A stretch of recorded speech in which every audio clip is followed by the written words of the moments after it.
नमस्कार बच्चों, मैं सरिता यादव, प्रवक्ता नागरिक शास्त्र। आज इंटरमीडिएट की नागरिक शास्त्र की कक्षा में आप सभी का स्वागत है।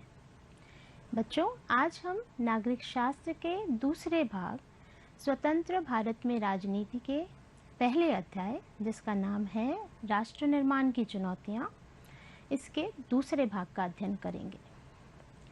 बच्चों, दूसरे भाग को पढ़ने से पहले आइए जान लेते हैं कि पहले भाग में हमने क्या क्या जाना। अब तक हमने जाना कि पृष्ठभूमि में आज़ादी के बाद भारत के समक्ष कैसी परिस्थितियां थीं। साथ ही हमने जाना कि आज़ाद होने के बाद भारत के समक्ष कौन कौन सी प्रमुख चुनौतियां थीं। उन प्रमुख चुनौतियों में विभाजन के बारे में हमने विस्तार से अध्ययन किया। हमने ये जाना कि ब्रिटिश भारत का विभाजन क्यों हुआ। साथ ही हमने जाना कि विभाजन के प्रमुख कारण क्या क्या थे। विभाजन के प्रमुख कारणों के साथ ही विभाजन को लागू करने की प्रक्रिया में क्या क्या समस्याएं हमारे समक्ष आई, हमने ये भी इसका अध्ययन किया। इसके साथ ही साथ अंत में हमने जाना था विभाजन के परिणामों को। बच्चों, विभाजन के बाद देश की एकता और अखंडता के समक्ष सबसे बड़ा संकट था देशी रजवाड़ों का, और साथ ही साथ हमारे समक्ष थी राज्यों के पुनर्गठन की भी चुनौती। तो आज दूसरे भाग में हम ये जानेंगे कि इन दोनों चुनौतियों का किस प्रकार सफलतापूर्वक सामना किया गया। दूसरे भाग को शुरू करते हैं। आइए सबसे पहले नज़र डाल लेते हैं उन बिंदुओं पर जिस पर हम आज अध्ययन करेंगे। भारत में रजवाड़ों का विलय। हम जानेंगे ब्रिटिश भारत में रजवाड़ों की क्या स्थिति थी, विलय में समस्याएं, भारतीय संघ में इन देशी रजवाड़ों के विलय में क्या क्या समस्याएं आई। साथ ही हम जानेंगे भारत सरकार का इन रजवाड़ों के प्रति क्या नजरिया था। हम हैदराबाद और मणिपुर के विलय को भी विस्तार से जानेंगे। हैदराबाद और मणिपुर ये देशी रजवाड़े थे। इसके साथ ही हम अध्ययन करेंगे राज्यों के पुनर्गठन का, देश की भीतरी सीमाओं का निर्धारण कैसे किया गया, और जानेंगे आंध्र आंदोलन के बारे में। अंत में हम जानेंगे राज्य पुनर्गठन आयोग के बारे में, आयोग का गठन क्यों किया गया था, और साथ ही जानेंगे आयोग के द्वारा पारित जो रिपोर्ट थी उसके बाद किन राज्यों का निर्माण किया गया। आइए बच्चों शुरू करते हैं। भारत में रजवाड़ों का विलय। बच्चों, ब्रिटिश इंडिया जब आज़ाद होने से पहले भारत ब्रिटिश इंडिया कहलाता था। ब्रिटिश इंडिया दो हिस्सों में बटा हुआ था। एक हिस्से में ब्रिटिश प्रभुत्व वाले भारतीय प्रांत थे, दूसरे हिस्से में देशी रजवाड़े थे। ब्रिटिश प्रभुत्व वाले भारतीय प्रांत वो थे जहां पर अंग्रेज सरकार का सीधा नियंत्रण था। वहीं दूसरी ओर वो छोटे बड़े राज्य थे जिन पर राजाओं का शासन था। इन्हें ही देशी रजवाड़े कहा जाता था। रजवाड़ों को हम रियासतों के नाम से भी जानते हैं। इन रियासतों में राजाओं को अपने घरेलू मामलों के बारे में शासन चलाने की अनुमति प्राप्त थी। ऐसा इसलिए था क्योंकि इन रजवाड़ों ने अंग्रेजी सरकार की अधीनता को स्वीकार कर रखा था, या कहें ब्रिटिश सरकार की सर्वोच्चता को स्वीकार कर रखा था। बच्चों, आज़ादी के समय हमारे देश में 565 देशी रियासतें थीं, और लगभग ये ब्रिटिश भारत का पूरा 1/3 हिस्सा रजवाड़ों से ही था। आइए इसको मानचित्र में समझ लेते हैं। आपको ये ब्रिटिश भारत का मानचित्र दिखाई दे रहा है। इसमें बच्चों ये सैफरन कलर से या जो है केसरिया रंग से आपको जो क्षेत्र दिखाई दे रहे हैं, ये सभी ब्रिटिश प्रभुत्व वाले भारतीय प्रांत हैं। यानी यहाँ पर अंग्रेज सरकार का सीधा नियंत्रण था। वहीं दूसरी ओर आपको ये हल्के नीले रंग से, स्काई ब्लू कलर से जो क्षेत्र रंगे हुए दिख रहे हैं, ये देशी रियासतें थीं। ये सभी देशी रियासतें हैं, जैसे मैसूर, हैदराबाद, इधर आपको जूनागढ़, जम्मू कश्मीर, और ब्रिटिश प्रभुत्व वाले प्रांतों में आपको दिल्ली, बिहार, बंगाल, मद्रास ये दिखाई दे रहे हैं।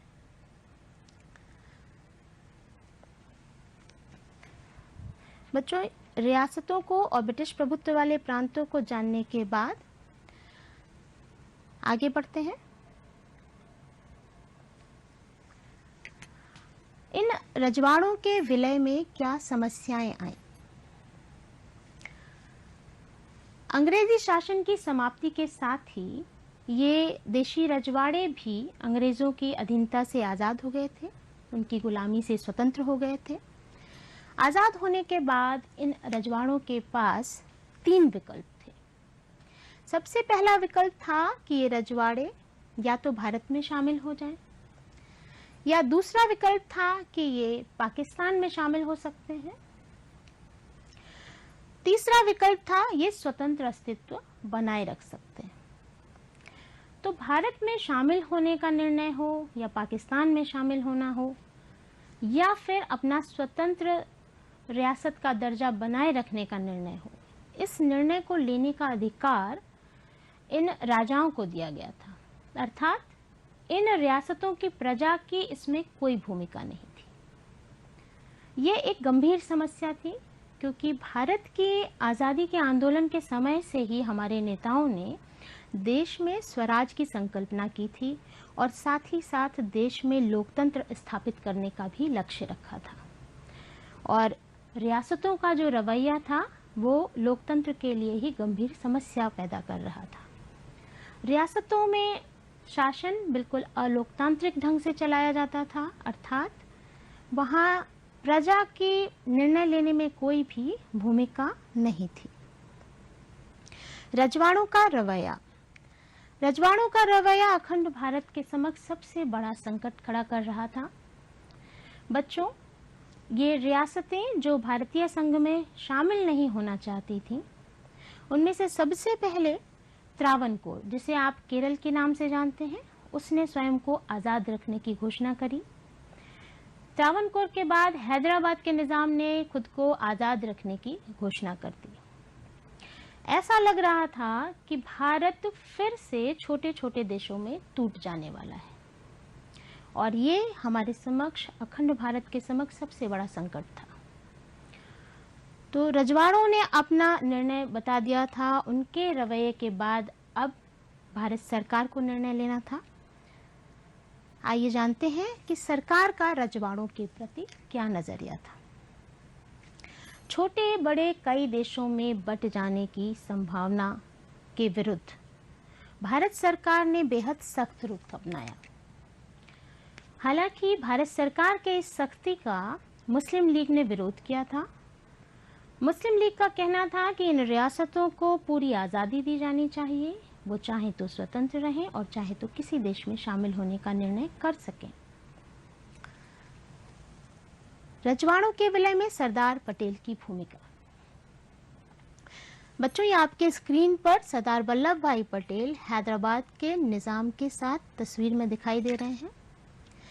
सरदार पटेल ने रियासतों के भारत में विलय में सबसे महत्वपूर्ण भूमिका निभाई थी।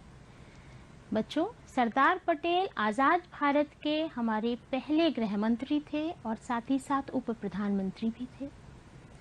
आज़ादी के बाद रियासतों को समझाने में, उनको भारतीय संघ में शामिल करने के लिए तैयार करने में उनकी महत्वपूर्ण भूमिका थी। इन रजवाड़ों का भारतीय संघ में विलय इतना आसान काम नहीं था, ये बहुत जटिल था। लेकिन इस जटिल कार्य को सरदार वल्लभ भाई पटेल ने अपनी दृढ़ इच्छा शक्ति और कूटनीतिक कौशल के बल पर बखूबी पूरा किया था। उनकी इन देशी रियासतों के शांतिपूर्वक तरीके से भारतीय संघ में शामिल करने और भारत के राजनीतिक एकीकरण को करने में जो उन्होंने ऐतिहासिक भूमिका निभाई थी, उसी कारण से हम सरदार वल्लभ भाई पटेल को लौह पुरुष के नाम से भी जानते हैं। सहमति पत्र। आज़ादी के समय तक अधिकांश रियासतें भारतीय संघ में शामिल होने के लिए तैयार हो गई थीं और इसीलिए उन्होंने इंस्ट्रूमेंट ऑफ एक्सेशन पर हस्ताक्षर करने का निर्णय ले लिया था। सहमति पत्र को ही इंस्ट्रूमेंट ऑफ एक्सेशन कहा गया। इस सहमति पत्र पर हस्ताक्षर करने का अर्थ था कि रजवाड़ों की स्वीकृति, भारतीय संघ में विलय हेतु उनकी स्वीकृति। ऐसा नहीं था बच्चों की सारी रियासतों को समझा करके उन्हें भारतीय संघ में शामिल करना आसानी से संभव हो गया था। ऐसी कई रियासतें थीं जो आसानी से विलय के लिए तैयार नहीं हुई थीं। उनमें से प्रमुख थी जूनागढ़, हैदराबाद, कश्मीर और मणिपुर।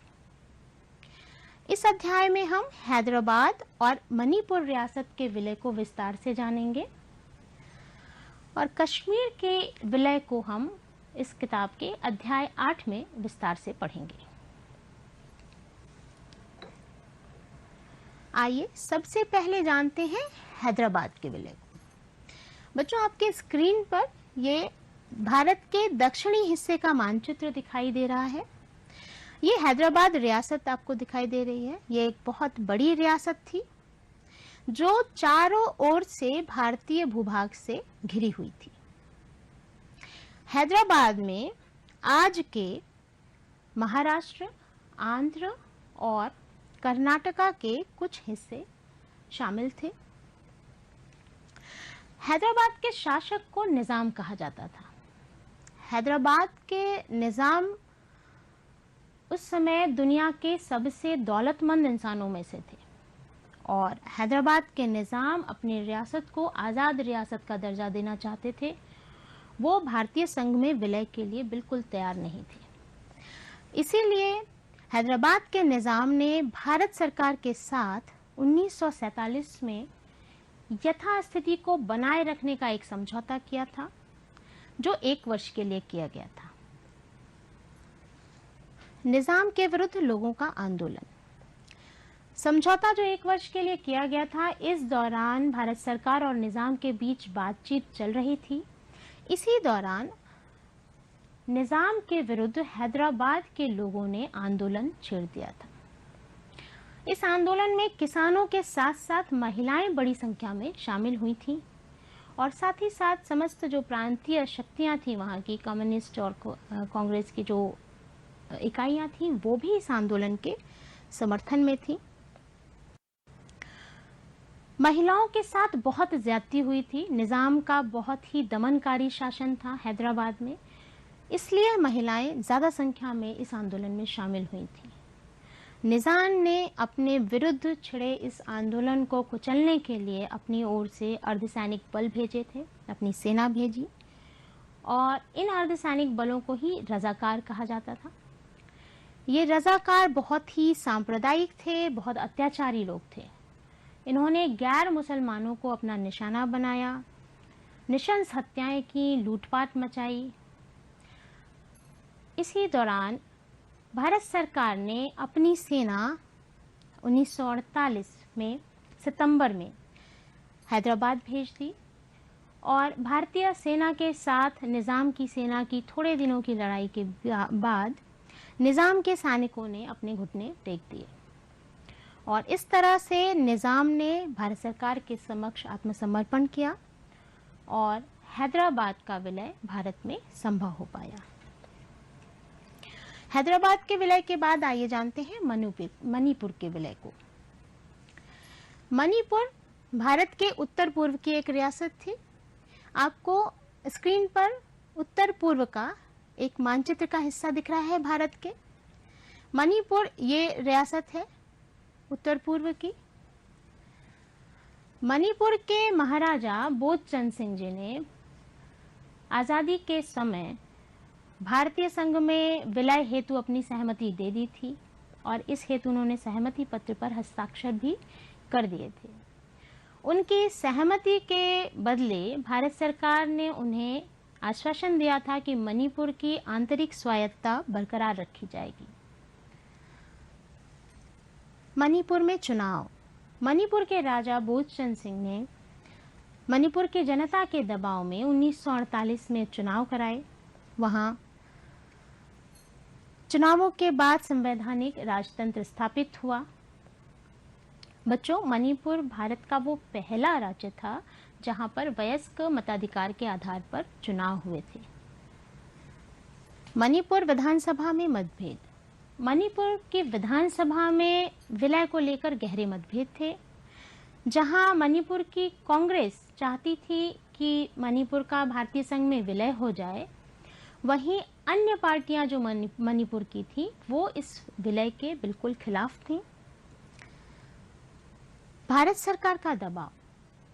मणिपुर की विधानसभा में गहरे मतभेदों के बावजूद भारत सरकार ने वहां की विधानसभा से बिना परामर्श किए महाराजा पर दबाव बनाना शुरू किया कि वो विलय के लिए हस्ताक्षर कर दें, अपनी सहमति दे दें, और भारत सरकार अपने इस दबाव में सफल हुई और इस तरह मणिपुर का भारतीय संघ में विलय संभव हो गया।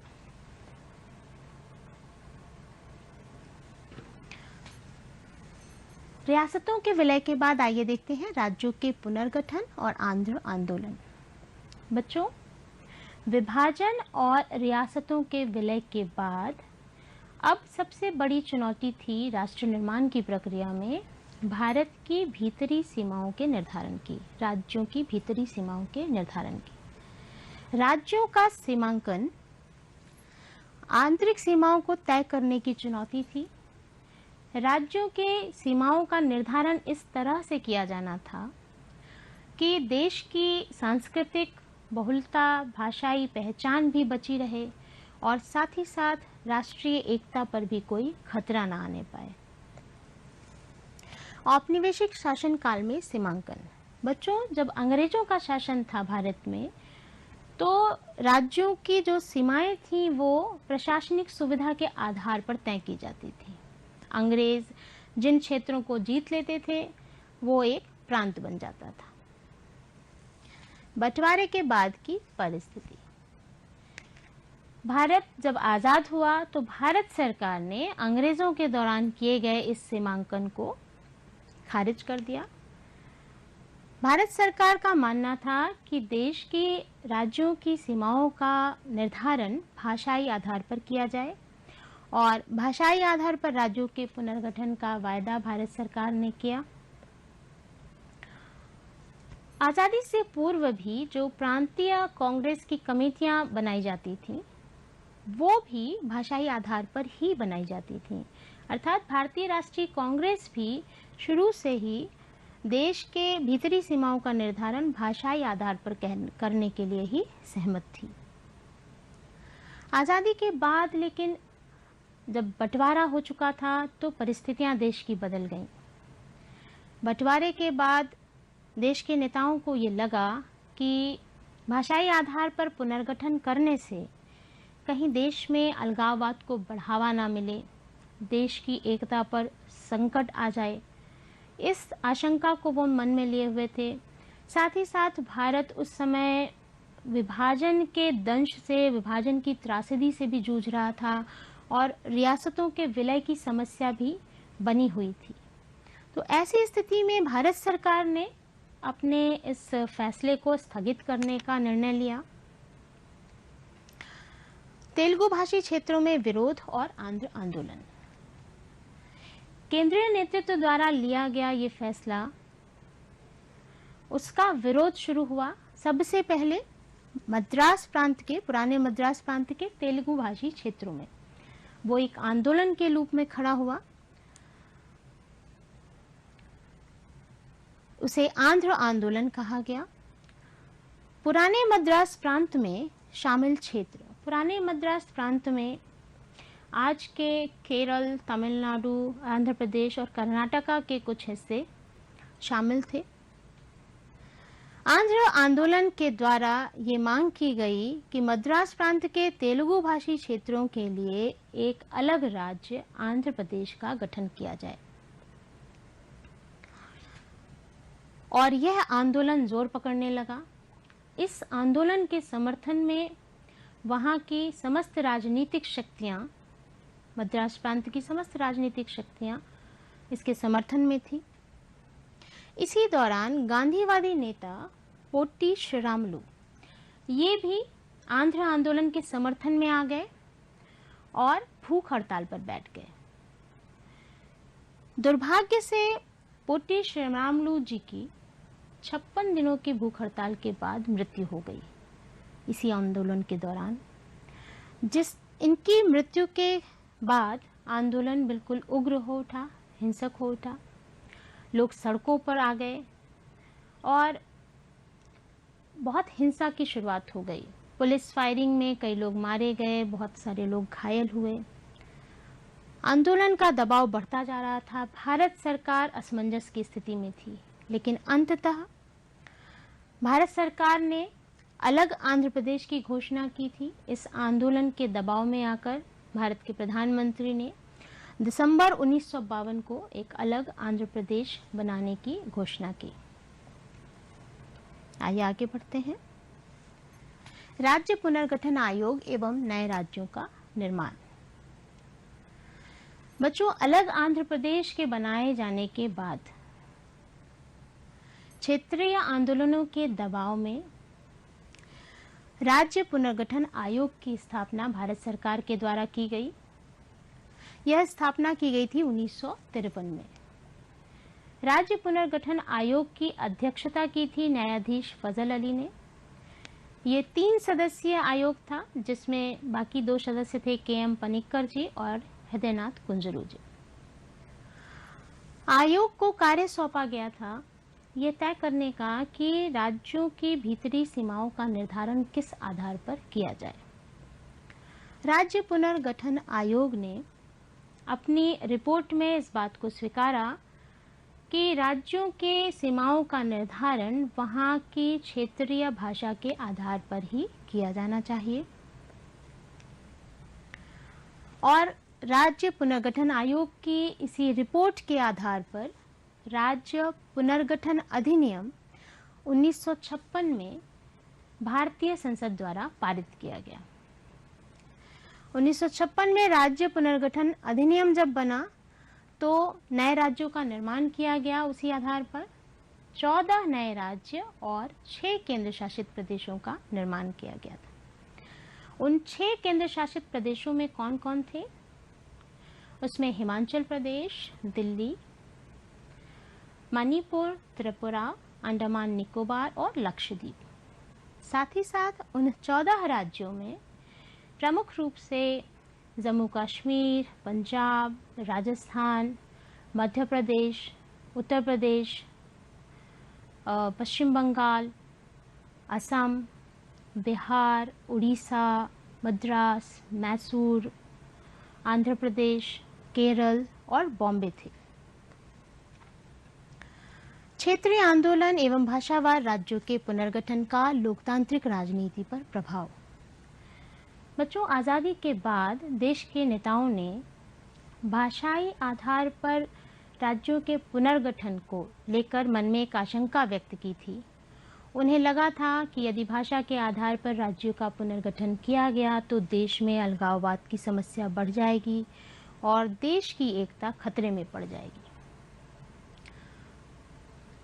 लेकिन क्षेत्रीय मांगों को स्वीकारा गया। क्षेत्रीय मांगों के आधार पर राज्यों का पुनर्गठन भाषाई आधार पर बाद में किया गया।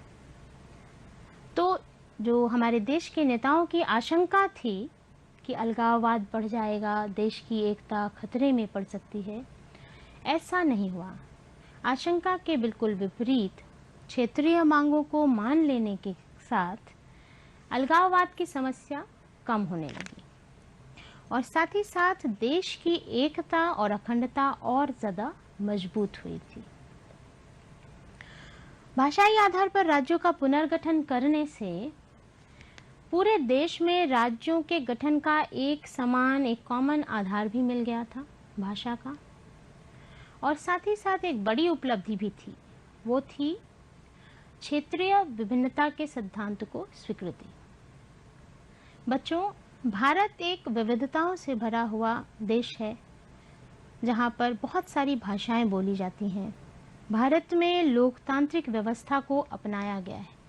लोकतंत्र का सिद्धांत स्थापित कर देना ही पर्याप्त नहीं है। असल माने में लोकतंत्र तब है जब वो देश में मौजूद विभिन्नताओं को स्वीकार करे, देश में मौजूद विरोध को भी स्वीकार करे। तो इस तरह से राज्यों के पुनर्गठन को एक लोकतांत्रिक कदम माना गया और क्षेत्रीय आंदोलनों ने भारत की लोकतांत्रिक राजनीति को बहुत बुनियादी बदलाव लाए उसमें। जहां पहले देश की सत्ता सिर्फ कुछ अभिजात वर्ग, कुछ खास वर्गों तक सीमित थी, वहीं अब सत्ता का दरवाजा आम आदमी के लिए खुल चुका था।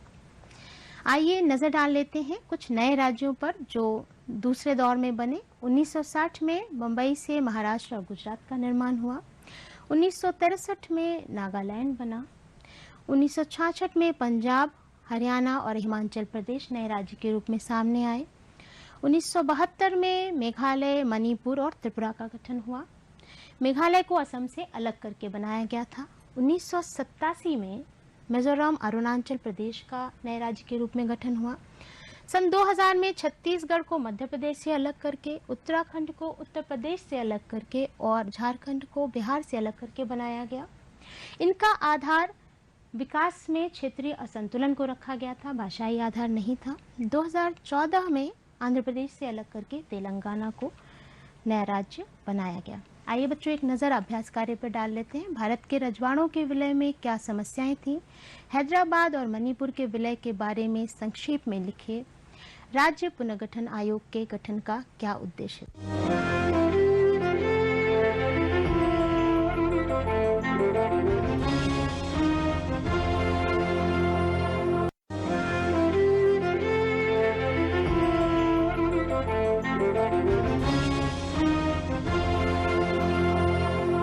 प्यारे बच्चों, आप सभी का मैं उमा सक्सेना अपनी कक्षा में स्वागत करती हूँ। आज हम हाई स्कूल बोर्ड के हिंदी पाठ्यक्रम में संकलित हिंदी काव्यखंड के धनुष भंग का अध्ययन करने जा रहे हैं। उसकी व्याख्या आज हम समझेंगे। यह धनुष भंग श्री रामचरितमानस जो कि संत तुलसीदास जी ने लिखी है, उनके उस रामचरितमानस के बाल कांड से उद्धृत है।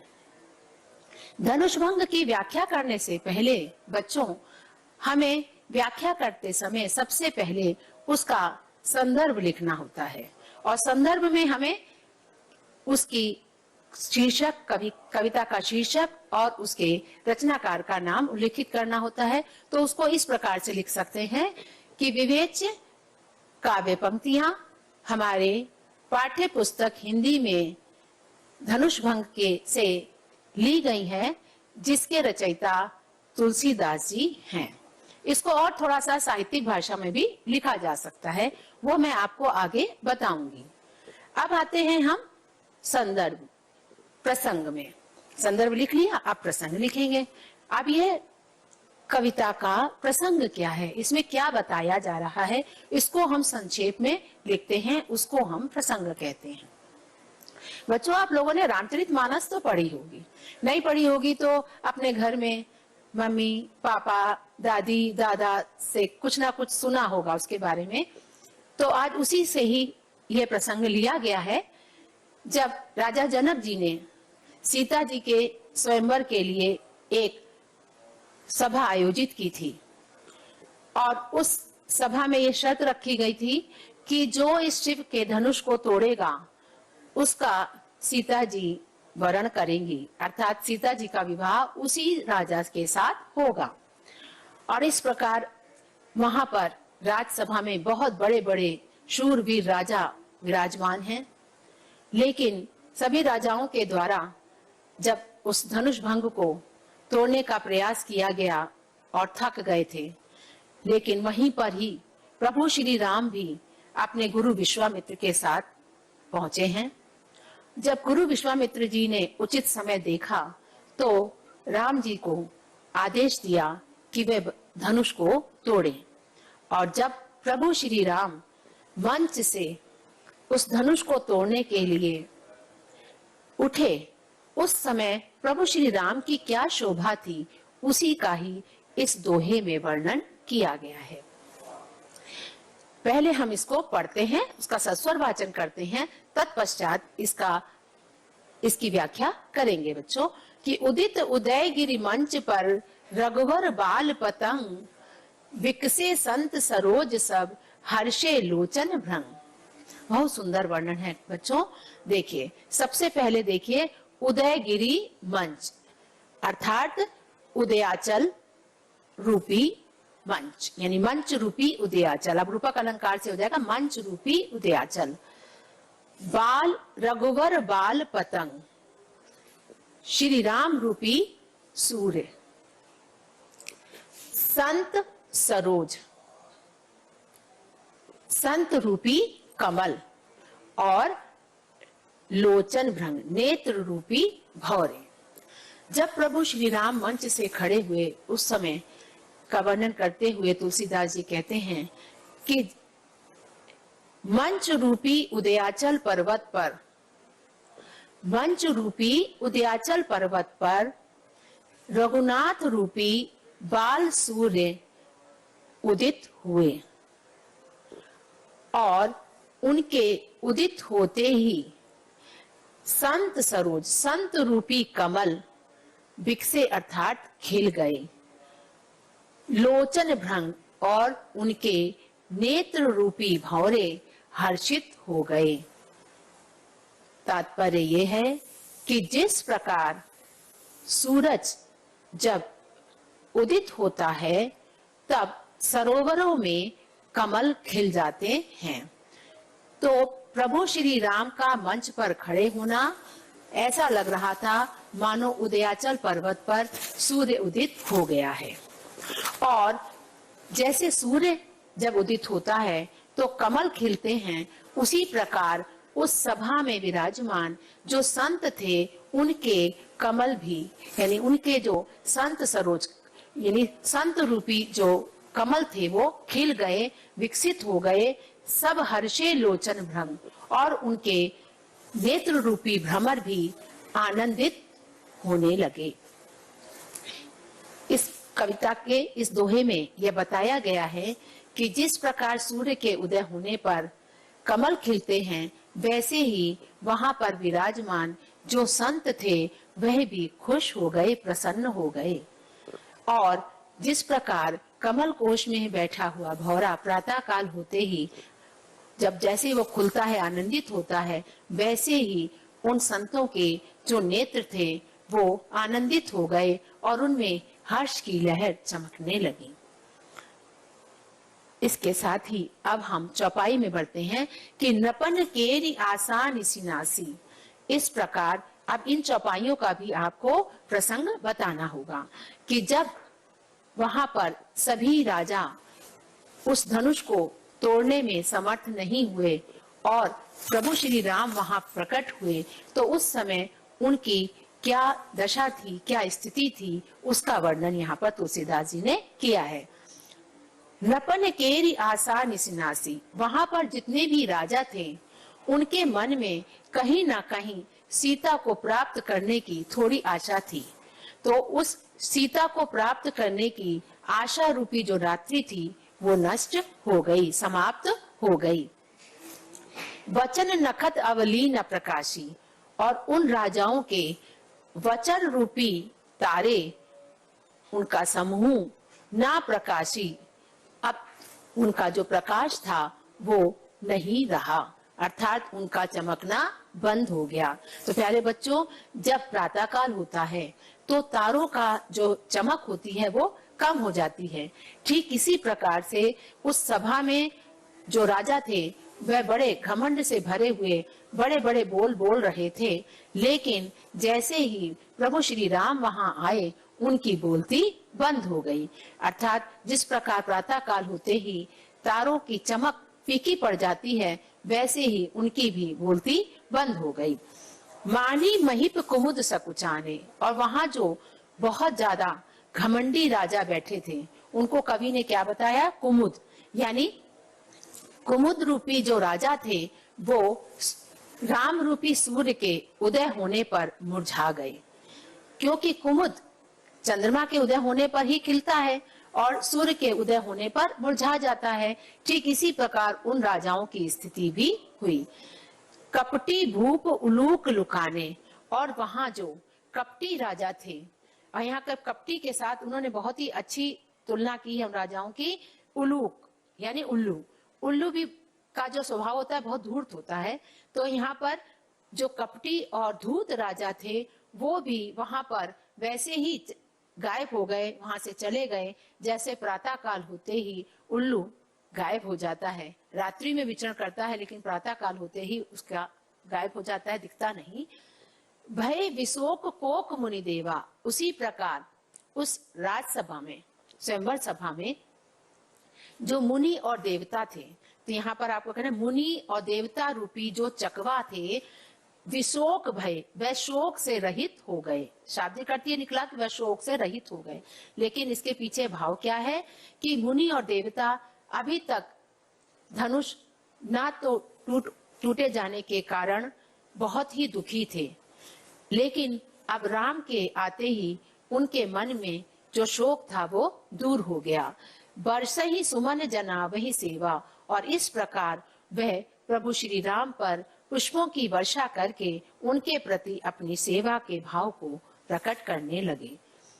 गुरु पद बंदी सहित अनुरागा, और इधर श्री राम जी ने बड़े प्रेम के साथ, सहित अनुरागा, बड़े प्रेम के साथ गुरु के पद बंदी यानी गुरु के चरण कमलों की वंदना की, और राम मुनिन सन आयुष मांगा, और फिर राम ने उस सभा में विराजमान सभी मुनियों से उस धनुष को तोड़ने की आज्ञा मांगी।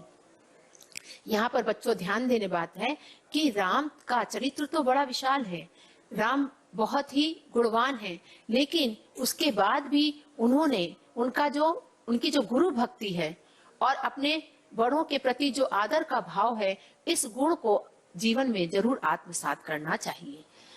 सहज ही चले सकल जग स्वामी, इसी प्रकार से संपूर्ण संसार के स्वामी प्रभु श्री राम बड़े ही सुंदर श्रेष्ठ हाथी के समान बड़े ही सहज भाव से उस धनुष की ओर आगे बढ़े, और श्री राम का उस धनुष की ओर आगे बढ़ते ही चलत राम सब पुर नर नारी, जो जनकपुर के स्त्री और पुरुष थे वह सब आनंद की अनुभूति करने लगे, सुख की अनुभूति करने लगे, और उनका तन मन रोमांच से भर गया।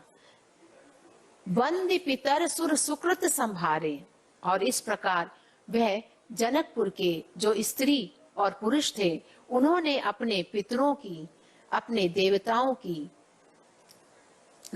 को और सुकृत अपने पुण्य कर्मों को संभारे, मतलब स्मरण किया। पितरों को याद किया, देवताओं को याद किया, और अपने जो पुण्य कर्म किए थे उनको स्मरण किया, और मन ही मन यह कहने लगे कि जो कछ पुण्य प्रभाव हमारे, कि जो कुछ भी हमारा, जो भी हमने अच्छे कर्म किए हैं उनका जो भी हमको पुण्य मिलने वाला है उसका के परिणाम स्वरूप हे गणेश गोसाई, हे गणेश भगवान, आप तो शिव धनु मृणाल की नाई तो रही राम, यहाँ पे कर देते कि ये प्रभु श्री राम इस शिव के धनुष को मृणाल अर्थात कमल की नाल के समान सहज ही तोड़ दें। सभी के मन में यह था कि प्रभु श्री राम इस धनुष को तोड़ दें और सीता और राम का संयोग हो जाए। प्रस्तुत चौपाई छंद में कवि ने बड़े ही सहजता से वहां के जनकपुर के नर नारियों के भावों को अभिव्यक्त किया है। अब हम बच्चों इस काव्यगत सौंदर्य को देखेंगे। काव्यगत सौंदर्य में सबसे पहले तुलसीदास जी ने इन दोहा और चौपाइयों में अवधी भाषा का प्रयोग किया है, तो भाषा हो गई अवधी। प्रस्तुत दोहा और चौपाई छंद है, तो छंद में क्या प्रयोग किया गया है? दोहा छंद और चौपाई छंद। इसके पश्चात लिखेंगे कि इसमें कौन सी शब्द शक्ति है। तो इसमें आप देखते हैं कि आपको इसको पढ़ते समय रूपक का आधार लेते हुए अर्थ निकाला आपने, तो अभिधा के साथ साथ लक्षणा का सौंदर्य दर्शनीय है। साथ ही इसमें यहाँ पर प्रभु के प्रति सबके मन में प्रेम भाव है, तो श्रृंगार रस का यहाँ पर दर्शन हो रहा है। तो बच्चों, अभी तक आपने दोहा और चौपाई छंद के बारे में पढ़ा। इसके साथ अब हम आपको कैसे व्याख्या लिखी जाती है उसको बड़े संक्षेप में बता दे रहे हैं। आप चाहे तो इसको लिख भी सकते हैं कि प्रस्तुत व्याख्या काव्यांश में माँ भारती के कृपा प्रसाद अपनी विलक्षण प्रतिभा से हिंदी साहित्य जगत को दिव्यता एवं नव्यता प्रदान करने वाले भक्ति काल के रामाश्रय शाखा के मूर्धन्य कवि गोस्वामी तुलसीदास की लेखनी से निसृत। अब यहाँ पर थोड़ा कठिन शब्द आ गया है, तो आप देखिए, लेखनी से निसृत यानी उनके द्वारा रचित रामचरितमानस के बालकांड से अवतरित है। यह हमारी पाठ्य पुस्तक हिंदी के काव्य खंड में धनुष भंग शीर्षक के अंतर्गत संकलित है। फिर प्रसंग आप लिखेंगे। स्वयंवर सभा में जब सभी राजा शिव धनुष को तोड़ने का प्रयास करके थक गए, तब श्री राम गुरु विश्वामित्र की आज्ञा प्राप्त करके धनुष भंग के लिए मंच से उठ खड़े हुए। उस समय उनकी जो शोभा थी उसी का यहाँ वर्णन हुआ है। बच्चों, ध्यान देना कि प्रसंग में बहुत संक्षेप में लिखा जाएगा, बहुत बड़ा प्रसंग नहीं लिखा जाएगा। तत्पश्चात काव्य सौष्ठव। काव्य सौष्ठव माने काव्य में जो सौंदर्य है। सबसे पहले भाव शिल्प, यानी इसमें कौन से सुंदर भावों का वर्णन है। स्वयंवर सभा में मंच पर खड़े श्री राम की शोभा का अत्यंत मनोहारी वर्णन किया गया है। कला शिल्प, जिस प्रकार से शिल्पकार अपनी मूर्ति को अपनी कल्पना से सुंदर बनाता है, वैसे ही कवि भी काव्य के सौंदर्य तत्वों का प्रयोग करके अपनी रचना को बहुत सुंदर बना देता है। तो उन काव्य सौंदर्य के तत्वों पर हम दृष्टि डालें। उस दृष्टि से यदि हम इन दोहा और चौपाई छंदों को देखें तो हमें क्या देखने को मिलता है कि यहाँ पर कवि ने अवधी भाषा का प्रयोग किया है और श्रृंगार रस प्रयोग किया गया है। गुण इसमें प्रसाद और माधुर्य है। अलंकार अनुप्रास एवं रूपक है। यहाँ पर रूपक देखा जाए तो प्रमुख है और अनुप्रास गौड़ है। छंद दोहा और चौपाई है और शब्द शक्ति अभिधा तथा लक्षणा है। इस प्रकार से आप व्याख्या को पूर्ण करेंगे। बच्चों, अब हम आगे बढ़ते हैं। आगे के दोहा और चौपाइयों में उनकी व्याख्या करते हैं। सबसे पहले फिर हम अब संदर्भ नहीं लिखेंगे, लेकिन हमको प्रसंग अब आपको फिर से बताना आपको पड़ेगा। राम ही प्रेम समेत लखी सखिन समीप बुलाई, सीता मातु स्नेह बस वचन कहीं बिलिखाई। प्रस्तुत दोहे में यहाँ पर सीता जी की माता के मन में उठने वाले भावों का मार्मिक चित्रण किया गया है। कवि कहते हैं कि सीता जी की माता ने राम को प्रेम समेत, यहाँ पर देखिए प्रेम समेत अर्थात वात्सल्य भाव से उन प्रभु श्री राम को देखा, निहारा और सखीन समीप बुलाई और अपनी सखियों को अपने पास बुलाया। यहाँ पर देखिए कवि ने केवल इतना कहा कि राम को उन्होंने बड़े प्रेम के साथ देखा, वात्सल्य भाव से देखा। तो यह वात्सल्य भाव का देखने के पीछे यह भाव छिपा है कि श्री राम तो बड़े सुकुमार हैं, सुंदर हैं, लेकिन ये शिव का धनुष बड़ा ही कठोर है। अभी आप आगे इसको समझेंगे कि सीता मातु स्नेह बस वचन कहे बिलखाई, और इस प्रकार सीता जी की माता ने स्नेह वश बिलखते हुए यह वचन अपनी सखियों से कहे। यहाँ पर उनका बिलखने से यह तात्पर्य है कि वह मन ही मन बहुत ही विचलित हो गई हैं। भाव विह्वल हो जाने के कारण उनका मन बहुत ज्यादा विचलित हो गया है। वह अपनी सखियों से कहती हैं और उनकी सखियां उनको बार बार अन्य बहुत सारे उदाहरणों के द्वारा उनको उनकी शंका का निवारण करती हैं। उसी का वर्णन इनमें किया गया है कि सखी कौतुक देख निहारे, हे सखी सभी जो हमारे जेऊ कहावत, पहले यहाँ पर आएंगे, पहले सबसे पहले इसकी हिंदी निकालेंगे कि हे सखी जो हमारे हितैषी कहलाते हैं, इस स्वयंवर सभा में जितने भी हमारे हितैषी कहलाते हैं वह सब कौतुक देख, यह सब इस सीता स्वयंवर को तमाशे की तरह मात्र देख रहे हैं। तभी तो को न बुझाई कहे गुरु पाई, तभी तो कोई भी श्री राम के गुरु विश्वामित्र को समझा नहीं रहा है। क्योंकि अय बालक असी हट भले नाही, क्योंकि ये जो बालक राम हैं वो तो बड़े ही किशोर हैं, बड़े ही कोमलांगी हैं, इस प्रकार कोमल हैं, इस प्रकार इन बालक के लिए ऐसी हट, ऐसी जिद उचित नहीं जान पड़ती। रावण बाण छुआ नहीं चापा, इस राज सभा में बड़े बड़े शूरवीर बैठे हैं, जहां रावण और बाणासुर जैसे शूरवीर बैठे हैं, छुआ नहीं चापा और वह उस धनुष को छू तक नहीं पाए। हारे सकल भूप करिदापा, और जो घमंड से भरे हुए राजा थे वो भी सब हार गए, उनका घमंड भी चूर हो गया। सो धनु राजकुंवर कर देही, ऐसे उस धनुष को इस राजकुमार के हाथों में दे दिया गया है। तो भला बताओ कि बाल मराल की मंदर लेही, क्या कोई हंस का बच्चा मंदराचल पर्वत को उठा सकता है?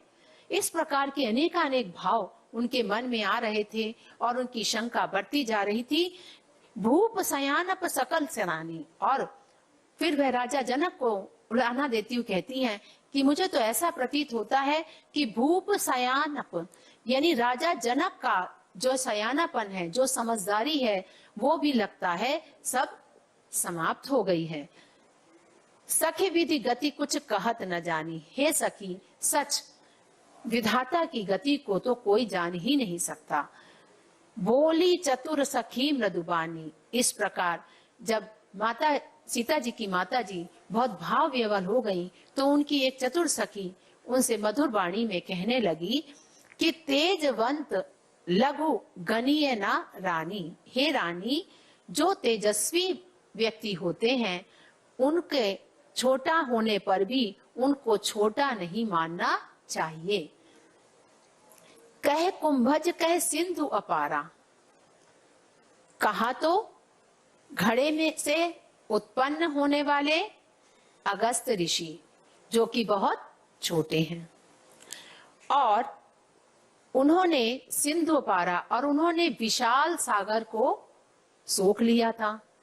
तो दोनों में साम्य नहीं था, लेकिन उन्होंने ऐसा किया और जिसके कारण सुजसी सकल संसारा, उनका जो यश था वो सारे संसार में व्याप्त हो गया। इस प्रकार सीता जी की माता की जो सखियां हैं उनको अनेक दृष्टांतों के माध्यम से यह विश्वास दिलाना चाहती हैं कि राम भी सामर्थ्यवान है, और इस प्रकार उनकी शंका का बराबर निवारण करने का प्रयास कर रही हैं। इसी प्रकार सखियां अब दूसरे उदाहरण द्वारा उनको समझाती हैं कि रवि मंडल देखत लघु लागा, यद्यपि सूरज का जो घेरा होता है वो बहुत ही छोटा होता है, लेकिन उस सूरज का जो छोटा घेरा जो है वो त्रिभुवन तम भागा, जैसे ही वह सूरज उदित होता है वह तीनों लोकों के अंधकार को भगा देता है। अर्थात जैसे ही सूरज उदित होता है वैसे ही संसार का अंधकार समाप्त हो जाता है। तो बच्चों, आज आपने इन दोहा और चौपाइयों की व्याख्या पढ़ी, लेकिन इनको पढ़ने से पहले आप इसके जो कठिन शब्द हैं वो जरूर याद कर लीजिएगा। यदि आपको कठिन शब्दों के अर्थ आते होंगे तो वाक्य विन्यास करने में कठिनाई नहीं आएगी, क्योंकि व्याख्या का तात्पर्य यही है कि कवि ने जो अनुभूत किया वो उसने लिखा। अब हम उस कविता को पढ़कर जो अनुभव कर रहे हैं उसको अपनी भाषा में हम कैसे लिखें, यही व्याख्या है।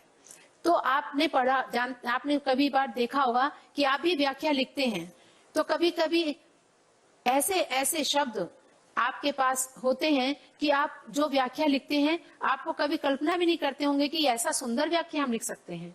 क्यों? क्योंकि आपके पास कवि ने जो अनुभूत किया उसको आपने वैसे ही अनुभव किया और उसको अपनी मौलिक भाषा में लिख दिया।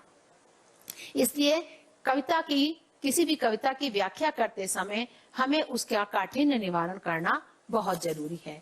कभी भी चाहे आप काव्य पढ़ें, गद्य पढ़ें, सबसे पहले आपको उन कठिन शब्दों का ही याद करना होगा।